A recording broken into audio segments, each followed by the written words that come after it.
Welcome to Raj news face to face కార్యక్రమానికి స్వాగతం. నేను మీ కార్తిక్. ప్రస్తుతం మనం ఫేస్ టు ఫేస్ కార్యక్రమంలో భాగంగా ఇబ్రహీంపట్నం నియోజకవర్గంలో ఉన్నాము. ఈరోజు మన గెస్ట్ కరుడుగట్టిన కాంగ్రెస్ వాది ఇబ్రహీంపట్నం ఎమ్మెల్యే మల్రెడ్డి రంగారెడ్డి గారు ఉన్నారు. మరి మిగతా విషయాలు వాళ్ళని అడిగి తెలుసుకుందాం. నమస్తే అండి. నమస్తే అమ్మా. ముఖాముఖి ప్రోగ్రామ్కి స్వాగతం. ఓకే, ఎలా ఉన్నారు? ఫైన్ సార్, మా మొదటి ప్రశ్న, గత 15 సంవత్సరాలుగా ఇబ్రహీంపట్నం నియోజకవర్గంలో పాతుకుపోయినటువంటి కిషన్ రెడ్డి ఎవరుతున్నారో, మంచిరెడ్డి కిషన్ రెడ్డి, ఒక్కసారిగా ఆయన ఎమ్మెల్యే పీటలు కదిపి మీరు ఎలా పీఠం ఎక్కగలిగారు? చూడమ్మా, ఆయన గెలిచినప్పుడు ఎప్పుడు కూడా ప్రజల మద్దతుతో గెలవలే. ఒకసారి దేవేందర్ గౌడ్ వచ్చి గెలిచిండు, రెండోసారి నేను మహేశ్వరం పోయినా. మొన్న నేను ఇండిపెండెంట్గానే ఆయన మీద గెలిచిన.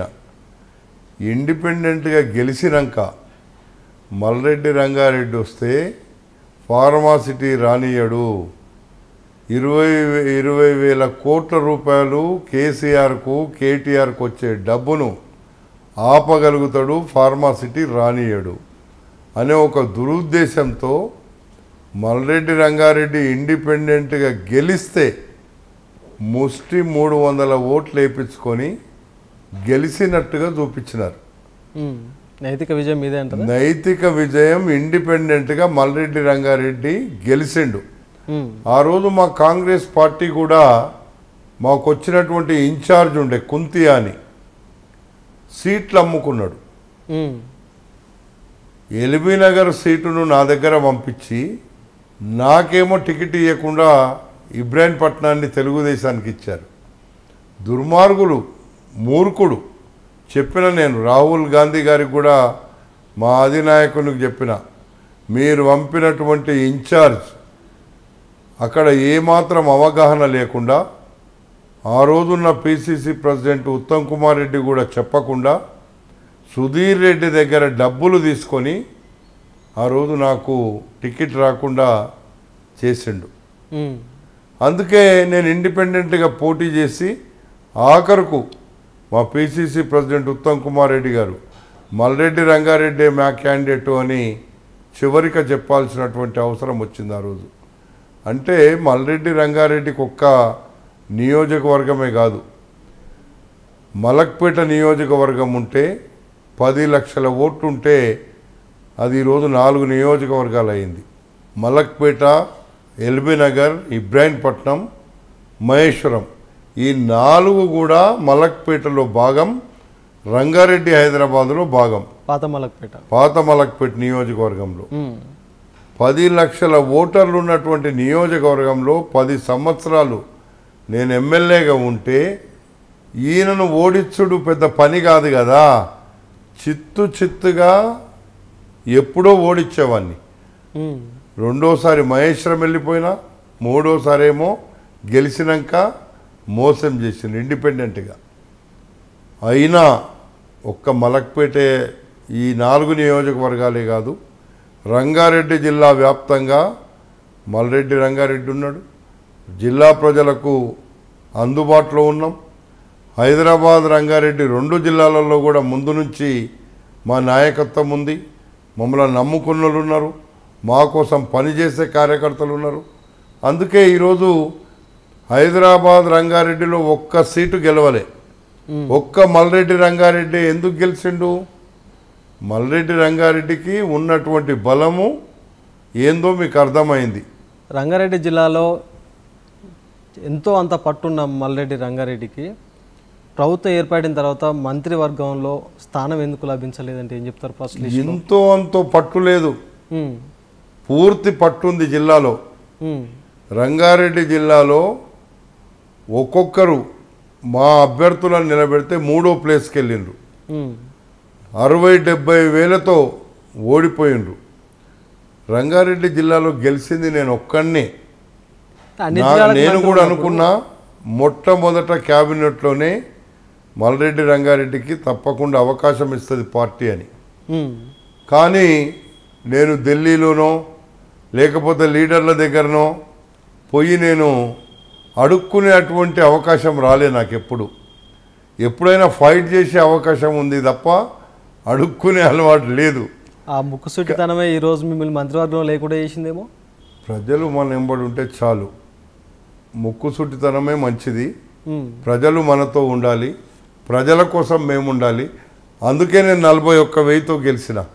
అందరూ 60-70 వేలతో ఓడిపోతే రంగారెడ్డి హైదరాబాద్లో ఉన్న 32 సీట్లలో గ్రేటర్ హైదరాబాద్ రంగారెడ్డిలో ఒక్కడే మల్రెడ్డి రంగారెడ్డి ఎందుకు గెలుస్తాడు 41,000తో? మా బలం అదే, మా బలహీనత కూడా ఎవరిని మస్క కొట్టకపోవడం బలహీనత, ప్రజలలో ఉండడం మా బలం.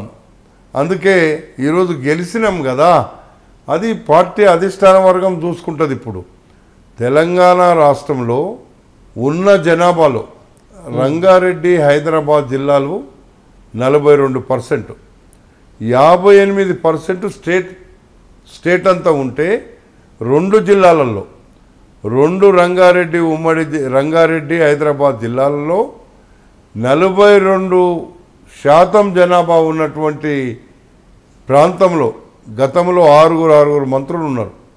రంగారెడ్డి హైదరాబాదులో మిక్స్డ్గా 6 మంత్రులు ఉన్నారు. ఈరోజు ఒక్కరు కూడా లేరు. మా కార్యకర్తలు ఎక్కడ పోవాలి? మా కార్యకర్తలకు ఇబ్బంది జరుగుతుంది. అది కూడా మా పార్టీ ఆలోచించమని చెప్తున్నాం. అంటే చూడొచ్చా రానున్న రోజుల్లో రంగారెడ్డి గారిని మంత్రిగా చూడొచ్చా? తప్పకుండా పార్టీ తగు న్యాయం చేస్తుందని అనుకుంటాం కదా. ఇంతటితో అయిపోదు కదా, రేపు మళ్ళీ ఎన్నికలు ఉన్నాయి.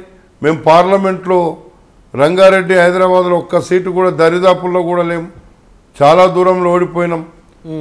మల్కాజ్గిరి రంగారెడ్డిలో ఉంది, ఇక్కడ చేవెళ్ళ రంగారెడ్డిలో ఉంది, హైదరాబాద్ ఉంది, ఇటు సికింద్రాబాద్ అన్నీ కలిపితే అన్నీ పోయింది.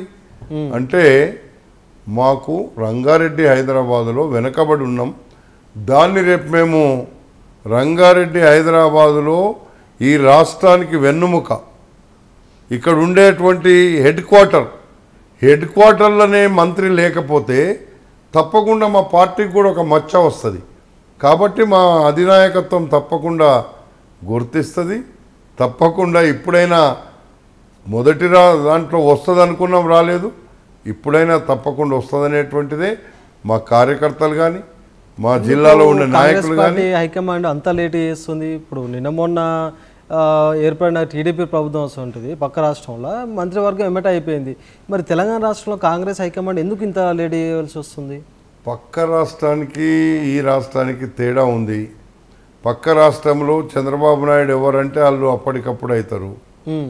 మా పార్టీ కాంగ్రెస్ పార్టీ నేషనల్ పార్టీలో మా అధ్యక్షులు, మా నాయకులు అందరూ కూర్చుంటారు, మాట్లాడతారు. ప్రతి జిల్లా 10 జిల్లాలు ఉన్నాయి తెలంగాణలో, పాత జిల్లాలలో 10లో, అందుకే మీకు 42% జనాభా ఉన్న హైదరాబాద్ రంగారెడ్డికి ఇప్పటిదాకా ప్రభుత్వంలో భాగస్వామ్యం కాలేదు. నేను గెలిచిన ఒక్కరిని కాబట్టి తప్పకుండా 100కి 100 రూపాయలు మల్రెడ్డి రంగారెడ్డికి ఇస్తారనే అనుకోవాలి. ఎందుకంటే ఇప్పటికిప్పుడు ఎవరినో గెలిపించుకొని క్యాస్ట్ ఈక్వేషన్స్ ఏమన్నా ఉన్నా వేరే జిల్లాలతో అడ్జస్ట్ చేసుకుంటారు. ఒక్కొక్క జిల్లాలో 2-3 ఇచ్చిండ్రు కదా. కాబట్టి రంగారెడ్డి జిల్లాలో ఉన్నోడొక్కడు, జిల్లాలలో ఉన్న దగ్గర 2-3 అయినరు. కాబట్టి ఇవన్నీ మా అధిష్టాన వర్గం చూస్తుంది. ఇప్పుడు ఎవరైనా ఎక్కడైనా తప్పు చేసి మాట్లాడితే కూడా దాన్ని సరి చేస్తుంది. అందుకోసమే నేను కూడా ఓపికగా రేపు మంత్రివర్గం కోసము చూస్తున్నా. నా వ్యక్తిగతానికంటే మా జిల్లా ప్రజలు, మా జిల్లాలో ఉండే నాయకత్వం, రేపు మళ్ళీ మాకు లోకల్ బాడీ ఎన్నికలు ఉన్నాయి, మాకు పంచాయతీ ఎన్నికలు ఉన్నాయి, మున్సిపాలిటీల ఎన్నికలు ఉన్నాయి. ఇవన్నీ కూడా మేము గెలవాలి అంటే కిందున్నటువంటి నాయకత్వం సంతృప్తిగా ఉండాల్సి వస్తుంది. అసంతృప్తిగా ఉంటే మాకు కూడా ఇబ్బందే. కాబట్టి తప్పకుండా రేపు మా నాయకత్వం ఇవన్నిటిని కూడా చూస్తుంది. అంత ఈజీగా ఎవరు అడిగితే వాళ్ళకు, ఎవరు పైరవీలు చేసుకుంటే వాళ్ళకు మంత్రివర్గంలో స్థానం రాదు. అందుకే నేను పైరవీ చేయను, ఎవరిని అడగను. తప్పకుండా మా నాయకత్వం మీద చూస్తుందని మా నాయకత్వం మీద వదిలేసిన. రైట్. ఇదే మల్రెడ్డి రంగారెడ్డి గారు గతంలో బీఆర్ఎస్ పార్టీ అయితే కేసీఆర్ కుటుంబం పైన అనేక ఆరోపణలు చేశారు. బీఆర్ఎస్ పార్టీ అనగా కేసీఆర్ ప్రభుత్వం అనగా ఒక కుటుంబ పరిపాలన అనేసి అన్నారు. ఇప్పుడు అదే పరిస్థితి కాంగ్రెస్లో ఏర్పడట్లేదా? ఉదాహరణ తీసుకుంటే ఉత్తమ్ కుమార్ రెడ్డి ఆయన సత్యమణి గారు ఉన్నారు. ఆ తర్వాత కుందూరు జయవీరెడ్డి రఘువీరెడ్డి గారు ఉన్నారు. తర్వాత కోమారెడ్డి వెంకరెడ్డి గారు. మీ కుటుంబాలను చూస్తే మల్రెడ్డి రంగారెడ్డి గారు ఎమ్మెల్యే ఉన్నారు, మల్లారెడ్డి రామరెడ్డి గారు కార్పొరేషన్ చైర్మన్ ఉన్నారు, వారు సత్యమణి మున్సిపల్ చైర్మన్గా ఉన్నారు. ఇది కుటుంబ పరిపాలన కాదంటారా కాంగ్రెస్ పార్టీలో? కాంగ్రెస్ పార్టీలో మా అధినాయకత్వం ఏదైతే ఎన్నికలలో పోయేదానికి, నీకు లోకల్ బాడీ ఎన్నికలో లేకపోతే ఈ కార్పొరేషన్లో లెక్కలు రావు. అవి ఒక ఎమ్మెల్యేనో ఒక ఎంపీనో పోటీ చేసినప్పుడు నేను ఒక్కనే పోటీ చేసిన, మా బ్రదర్కి కూడా టికెట్ అడిగినా నేను. అవును, ఎల్బీ నగర్ అడిగినాం. అయినా మాకు ఒక బీసీ నాయకుడు మధు యాస్కి వస్తే ఆయన కోసం సాక్రిఫైస్ చేయమని చెప్పిన. మరి అదే వేరే జిల్లాలలో ఎవరు చేయలే కదా మీరు అన్నట్టుగా. ఇప్పుడు అందరు ఉన్నారు కదా, ఇప్పుడు జిల్లాలలో ఇద్దరిద్దరు ముగ్గురు ఉన్నోళ్ళు ఉన్నారు ఇప్పుడు. కాబట్టి అది కూడా పార్టీ నాయకత్వం ఆలోచిస్తుంది, తప్పకుండా న్యాయం చేస్తుందని నేను అనుకుంటున్నా. న్యాయం జరుగుతుంది తప్పకుండా. రేపు రెండోసారి ఇచ్చేటువంటి మంత్రివర్గంలో ఇంకా 4 జిల్లాలు ఉన్నాయి, 6గురికి ఇవ్వాలి. 4 జిల్లాలలో పాత జిల్లాలో పెట్టుకొని ఇచ్చినారు. రేపు ఆ 4 జిల్లాలలో ఇచ్చిన తర్వాతనే మిగతా ఇస్తారని అనుకుంటున్నాం. ఎందుకంటే ఒక్కొక్క జిల్లాలో 2, 3 కూడా అయినారు. కాబట్టి అసలే లేని దగ్గర ఉండకుండా ఉంటే ఇందులో గోల్మాల్ జరిగింది అనుకుంటుంది ప్రజలు. కాబట్టి మా నాయకత్వం ఇవన్నీ చూస్తుంది. కాబట్టి తప్పకుండా మల్రెడ్డి రంగారెడ్డికి ఉన్నోడే ఒక్కడు, గెలిచినోడే ఒక్కడు 2 జిల్లాల. కాబట్టి తప్పకుండా ఇస్తుంది అని అనుకుంటాం కదా, ఇస్తారు. అనుకునడానికంటే కూడా వాళ్ళకు కూడా పొలిటికల్ అన్నీ చూస్తారు కదా. కాంగ్రెస్ పార్టీ కోసం యుద్ధం చేసినాం. టీఆర్ఎస్ మీరు అన్నట్టుగా టీఆర్ఎస్ కావచ్చు, బీఆర్ఎస్ కావచ్చు, బీజేపీ కావచ్చు, తెలంగాణలో దుమ్ము దులిపినాం రోజు. నా నియోజకవర్గంలో పోయినసారి ఎన్నికలలో 7 గెలవాలని లోకల్ బాడీస్ నేను గెలిపించుకున్నా. 4 మున్సిపాలిటీలు ఉంటే 3 మున్సిపాలిటీలు గెలిపించుకున్నా. 4 మండలాలు ఉంటే 3 మండలాలు 3 జెడ్పీటీసీలు గెలిపించిన. రాష్ట్రంలో 119 నియోజకవర్గాల్లో ఎక్కడ గెలిపియలే ఎవరు. మరి ఎవరు నెంబర్ 1 ఉన్నట్టు? నేను కూడా బ్రహ్మాండంగా ఉన్నట్టే కదా, కాబట్టి ఇస్తారు. అదే నియోజకవర్గంలో కొంతమంది బీఆర్ఎస్ నాయకులు ఏమంటున్నారంటే మల్రెడ్డి రంగారెడ్డి గారు ఇప్పుడు గెలిచి పెద్దగా చేసి అభివృద్ధి ఏం లేదు, గతంలోనే 15 సంవత్సరాలుగా మంచిరెడ్డి కిషన్ రెడ్డి గారు అన్ని విధాలుగా అభివృద్ధి చేసిండు, ఇప్పుడు కొత్తగా మల్రెడ్డి రంగారెడ్డి గారు చేయాల్సిన అవసరం ఏం లేదని కొన్ని ఆరోపణలు చేస్తున్నారు. దీనిపై మీ స్పందన ఏంటి? ఇప్పటిదాకా నా మీద ఆరోపణ చేసేటోడు ఎవడు ఉండడు. అంటే ఉండనియరా? చేస్తే ఉండనియడు కాదు, మల్రెడ్డి రంగారెడ్డికి వేరే వాళ్ళని పోల్చే అవకాశమే ఉండదు. నేను మలక్పేట నియోజకవర్గంలో ఉన్నప్పుడు 1000 కోట్ల రూపాయలతో అభివృద్ధి చేసిన 5 సంవత్సరాలు. ఎల్బీనగర్ నియోజకవర్గం ఎక్కడ చూసినా కూడా మల్రెడ్డి రంగారెడ్డి అని శంకుస్థాపన బోర్డులు ఉంటాయి, ఇప్పుడు కూడా ఉంటాయి, చాలా ఉన్నాయి. ఇంకా ఇబ్రాహీంపట్నం నియోజకవర్గం దీపం కింద చీకట్లాగా ఉంటుంది. హైదరాబాద్కు ఆనుకొని ఉన్న ఈ దరిద్రుడు ఒక్కరోజు కూడా అభివృద్ధి మీద ఆలోచించలే. అందుకే నేను ఒకరో కేసీఆర్ను, ఒకరో కేటీఆర్ను, ఒకరోకు ఇక్కడ ఉన్నటువంటి తను గుండు ఉంటాడు, వాడు ఆ గుండును అందరికీ చెప్పిన నేను, అరే లుచ్చల్లారా, మీరు హైదరాబాద్ నగరానికి ఇంత దగ్గరున్న ఇబ్రాహీంపట్నంలో ఒక రోడ్డు చక్కగా లేదు, మంచినీళ్ళు లేవు, గ్రామాలలో వసతులు లేవు, ఒక రేషన్ కార్డు ఇయ్యరు, ఒక పింఛన్ ఇయ్యరు, ఒక పట్టా ఇయ్యరు, ఇబ్రాహీంపట్నంలో ఉన్న భూములని లాక్కొని అమ్ముకుంటున్నారు అని 1కి 10 సార్లు చాలా సందర్భాల్లో నేను ఎదురు దాడి చేసి చెప్పిన. మేమేదో చేస్తున్నామంటే ఇవన్నీ నేను చెప్పేవాడిని. అంటే చెప్పే దమ్ము ధైర్యం కూడా ఉండాలి కదా, అందుకే నేను చెప్పేవాడిని. అందుకే ఒకప్పుడు మీరు ఇంటర్వ్యూ చేస్తే చెప్పిన, ఎన్ని చెప్పాలనో మీరు పాతవి తీసి తీయండి. ఆ రోజుల్లో నుంచి ఇప్పుడు కూడా కాంగ్రెస్ పార్టీ కోసం, కాంగ్రెస్ పార్టీలో కూడా ఒక్కొక్క సందర్భాల్లో ఎక్కడైనా ఇబ్బంది వస్తే ముందు నిలబడి మాట్లాడినా ఎక్కడైనా. అందుకే ఇవన్నీ కాంగ్రెస్ పార్టీ మా భవిష్యత్తు అందరిది. రాష్ట్ర భవిష్యత్తు కాంగ్రెస్ పార్టీకి ఉండాలంటే మాలాంటి వాళ్ళు అందరూ పనిచేయాలి, మాలాంటి వాళ్ళందరూ ముందుండాలి. తప్పకుండా ఏదో ఎక్కడో ఒక దగ్గర ఇట్లా అయింది అట్లా అయిందంటే కుదరదు. అది పార్టీ కార్యకర్తల యొక్క మనోభావాలు దెబ్బతినకుండా పనిచేయాల్సినటువంటి అవసరం ఉంది. కాంగ్రెస్ ప్రభుత్వం తెలంగాణ రాష్ట్ర ప్రజలకు సరైన ప్రజా పరిపాలన అందించబోతుందా అంటే ఏం చెప్తారు? 100కి 100 పాళ్ళు. మా రేవంత్ రెడ్డి గారు ముఖ్యమంత్రి అయినాక మీరు 6 గ్యారెంటీలు అని ఇచ్చి అధికారంలోకి రావడం జరిగింది. 6 గ్యారెంటీలు 100 రోజులల్లో అమలు చేస్తున్నారు. ఇప్పటివరకు చేసిరా? చేసినాయన్నా సరిగ్గా నడుస్తున్నాయా? ఒక్కటమ్మా, 6 గ్యారంటీల్లో మొట్టమొదటగా మేము ఆర్టీసీలో ఉచిత బస్సు సౌకర్యం, దానివల్ల మహిళలు జుట్లు పట్టుకొని కొట్టుకుంటున్నారు. ఎవరన్నారు? పురుషులకు ప్రాధాన్యత లేదు. అట్లా ఏం లేదు. గ్యాస్ అన్నారు 500కు. గ్యాస్ అమలు చేస్తున్నాం. తెలంగాణ రాష్ట్రం అంతా ప్రతి ఇంటికి అందుతుందా? అందట్లేదు. అందరికి 0 కరెంటు బిల్ అన్నారు. చాలా మందికి అందట్లేదు. కొన్ని చోట్ల మాత్రమే వస్తుంది. అంటే ఫెయిల్యూర్ గవర్నమెంట్, కాంగ్రెస్ గవర్నమెంట్ అనేసి కొంతమంది ఆరోపణలు చేయడం జరుగుతుంది. ఏమి లేదు, అట్లా లేదు. రేవంత్ రెడ్డి గారు కనీసం రుణమాఫీ అయినా చేయగలుగుతారా? చేస్తున్నాం. ఆగస్ట్ 15 లోపల రుణమాఫీ అవుతుంది.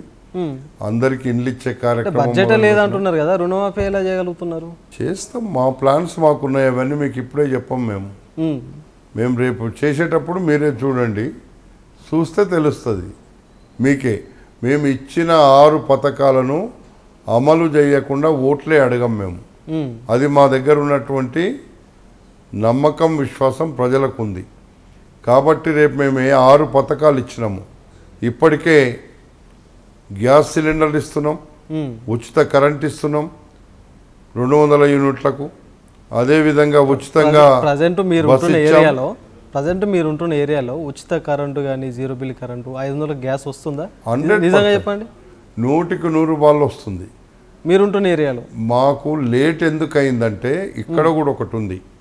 మొన్న ఎన్నికల వరకు కూడా రాలే మాకు ఉచిత కరెంటును మేము అనౌన్స్ చేసిన నాటి నుంచి మాకు రంగారెడ్డి జిల్లాలో ఎమ్మెల్సీ ఎన్నికల కోడ్ ఉండే, తర్వాత పార్లమెంట్ ఎన్నికల కోడ్ వచ్చింది. ఈ 3 నెలలు అట్లే పోయింది. ఇప్పుడు మొదలు పెట్టేసినాము పని. ఉచిత కరెంట్ అందరికి కూడా అందుతుంది, 0 బిల్ వస్తుంది అందరికి. అందులో ఏం అనుమానం లేదు. ప్రభుత్వంలో మంత్రివర్గంలో చూసుకుంటే ఒక విద్యాశాఖ మంత్రి లేడు. తర్వాత శాంతి భద్రతలు కాపాడడానికి కానీ పోలీసులు వాళ్ళ సమస్యలు చెప్పుకోవడానికి కూడా ఒక హోంశాఖ మంత్రి లేడు. కానీ ఆబ్కారీ శాఖ మంత్రులు. అంటే తెలంగాణ ప్రభుత్వం ఎడిపోతుంది అసలు. అంటే ఒక తాగడానికి మద్యానికి ఇచ్చిన ప్రియారిటీ ఇటు విద్యకు కానీ ఇటు శాంతి భద్రతలకు కానీ ఎందుకు ఇవ్వట్లేదు ప్రభుత్వం? మాకు ఒకటి జరిగిన మాట వాస్తవం. 6 నెలలు అయింది, కొన్ని అమలు చేయట్లో లేట్ అయింది. మంత్రివర్గం ఇయ్యట్లో కూడా లేట్ అయింది. మంత్రివర్గం అనేది మా ముఖ్యమంత్రితో పాటుగా అక్కడ ఉండేటువంటి మా అధిష్టాన వర్గం ఉంటుంది, మా నాయకులు ఉంటారు, సీనియర్ నాయకులు అందరూ ఉంటారు. అందరూ కలిపి ఈ పార్టీలో కలిపి ముందుకు పోవాల్సిన అవసరం ఉంది. అందుకే అందరినీ కూడా కలుపుకొని రేవంత్ రెడ్డి గారు ముందుకు పోతున్నాడు. తప్పకుండా రేపు ఈ ముఖ్యమంత్రి నాయకత్వంలో ఈ రాష్ట్రం బ్రహ్మాండంగా అభివృద్ధి చెందుతుందని మేము ఆశిస్తున్నాం, చేస్తుండు కూడా. కాబట్టి తప్పకుండా సీఎం రేవంత్ రెడ్డి గారి నాయకత్వంలో తెలంగాణ రాష్ట్రం ఇంకా 10 సంవత్సరాల అధికారంలో ఎవరు కదిలించలేరు. మీరు అధికారంలో ఉండదంటారు. కొంతమంది ఏ విధంగా అనుమానం వ్యక్తం చేస్తున్నారంటే అసలు ప్రభుత్వం ఉంటుందా, కూలిపోతుందా? కాంగ్రెస్ పార్టీలోనే వర్గాలు ఉన్నాయి. ఒకటి రేవంత్ రెడ్డి వర్గం అయితేంది, పొంగులెట్టి శ్రీనివాస్ రెడ్డి వర్గం, కోమారెడ్డి వెంకటరెడ్డి వర్గం, ఉత్తమ్ కుమార్ రెడ్డి వర్గం. ఇట్లా వర్గాలతోటి ప్రభుత్వం ఉంటుందా, కూలిపోతుందా అనే ఒక అనుమానం వ్యక్తం కూడా మొదలవుతుంది. దీన్ని ఏ విధంగా చూస్తారు? ప్రెస్లో అంటున్నారు వర్గాలు ఉన్నాయని. మాకైతే వర్గాలు ఉన్నట్టు మాకు ఎక్కడ కానొస్తలేదు. అంతేనా? కానీ వర్గాలు ఏం లేవు. అభిప్రాయ భేదాలు ఉండొచ్చు, వర్గాలు మాత్రం లేవు. ప్రస్తుతం మీరున్న రంగారెడ్డి జిల్లాలో ఎంపీ సీట్లు కోల్పోవాల్సి వచ్చింది ఎంపీ ఎన్నికల్లో. ఎందుకు ఆ పరిస్థితి ఏర్పడింది?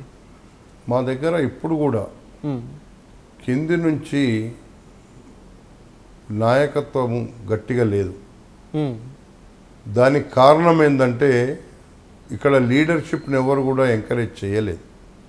ఇప్పుడు కూడా అదే జరుగుతుంది. లేట్ అయ్యే దాంట్లో అది కూడా రంగారెడ్డి జిల్లాలో రేపు లోకల్ బాడీ ఉన్న చిన్న కార్యకర్తలు అయితే ఉన్న క్యాడర్ కూడా అసంతృప్తికి గురవుతుందా? కొద్దిగా అవుతున్న మాట వాస్తవం. ఎందుకంటే అన్ని జిల్లాలకు మంత్రులు ఇచ్చిండ్రు, రంగారెడ్డి జిల్లాకు మంత్రి లేడు. మేము ఎవరిని అడగాలి, ఎవరిని కలవాలి, ఎవరికి పోవాలి? అధికార యంత్రాంగాన్ని పోతే ఇక్కడ ఉండే ఎమ్మెల్యేలు అంతా కూడా గట్టిగా అక్కడ ఉన్నారు, ఇక్కడ లేరు అనేటువంటి ఒక భావన కార్యకర్తల్లో ఉన్నమాట వాస్తవం. అది తప్పకుండా మేము అధిగమిస్తాం. రేవంత్ రెడ్డి గారి నాయకత్వంలో ముందుకు పోతాం. ఇదే నియోజకవర్గంలో 30 అన్నారంలో ఉన్న గుడిసెల పరిస్థితి ఏంది? అక్కడ కొన్ని వందల మంది, వేల మంది గుడిసెలు వేసుకొని నివసిస్తున్నారు. ఏంది ఇక్కడ మీ పరిస్థితి ఏంటంటే, మాకు కాంగ్రెస్ ప్రభుత్వం ఇక్కడ మాకు ప్లాట్లు ఇస్తుంది, భూములు ఇస్తుంది అనేసి కొంతమంది అడుగుతున్నారు. అసలు దాని పరిస్థితి ఏంది?